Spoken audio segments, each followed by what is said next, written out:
Vaccine को लेकर नई गाइडलाइंस जारी कर दी गई हैं। क्या है नई गाइडलाइंस, उससे क्या आपको फायदा होने वाला है, जानना जरूरी है। सरकार की गाइडलाइंस को सरल भाषा में आइए समझते हैं।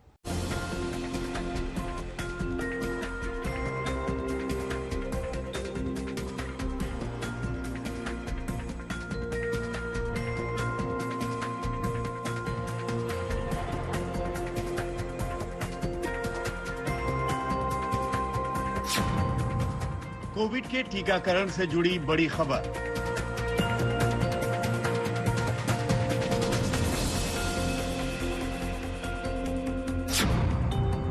वैक्सीन सेंटर जाने से पहले जरूरी जानकारी।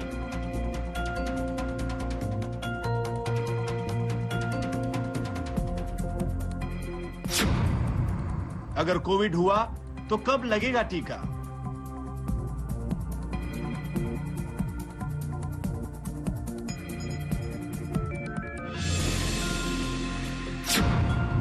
कोई कंफ्यूजन नहीं, आसानी से समझिए।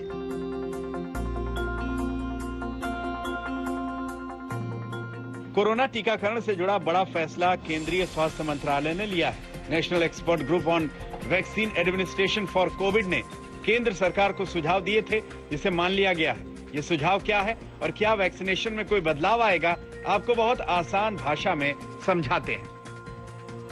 1 मई से 18 साल के ऊपर सभी का वैक्सीनेशन शुरू हो गया, लेकिन भारत में टीके से 3 ग्रुप्स को शामिल नहीं किया गया। पहला 18 साल की आयु के कम के बच्चे, और दूसरा गर्भवती महिलाएं, तथा तीसरा ग्रुप ऐसी महिलाओं का जो अपने बच्चों को फीडिंग कराती हैं। पहले की तरह बच्चे और गर्भवती महिलाएं अभी बाहर रहेंगे, जबकि बच्चों को फीडिंग कराने वाली महिलाओं का टीकाकरण अब शुरू हो सकता है, यानी ऐसी महिलाएं टीकाकरण में शामिल हो सकती हैं।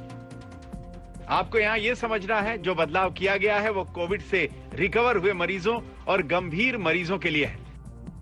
आपको इसे सरल भाषा में समझाते हैं। कोरोना से संक्रमित मरीजों की 3 कैटेगरी है। पहली कैटेगरी ऐसे लोगों की है जो कोविड पॉजिटिव हुए, चाहे लक्षण विहीन हो या लक्षण वाले। दूसरी कैटेगरी ऐसे लोगों की है जो कोविड पॉजिटिव हुए और उन्हें प्लाज्मा थेरेपी या एंटीबॉडी दी गई। तीसरी कैटेगरी ऐसे लोगों की है जो वैक्सीन की पहली डोज लेने के बाद ही संक्रमित हो गए। सरकार की नई गाइडलाइन के हिसाब से अब इन तीनों कैटेगरी के लोगों को 3 महीने के बाद टीका लगेगा, यानी ठीक होने के 90 दिन बाद वैक्सीन लगेगी। नई सिफारिशों के मुताबिक कोविड से रिकवर होने के 3 महीने बाद ही वैक्सीनेशन होगा। इस लिस्ट में ऐसे मरीज भी हैं जिन्हें कोरोना नहीं हुआ, लेकिन वो गंभीर बीमारी से जूझ रहे थे। सरकार की तरफ से सिफारिश में बड़ा फैसला लिया गया है। टीकाकरण से पहले टेस्ट की जरूरत नहीं। वैक्सीन से पहले नहीं होगा एंटीजन टेस्ट। केंद्र सरकार की तरफ से टीकाकरण की नई सिफारिशों की पूरी डिटेल सभी राज्यों और केंद्र शासित राज्यों को भेजी गई है। मिलन शर्मा के साथ अशोक सिंघल, दिल्ली, आज तक।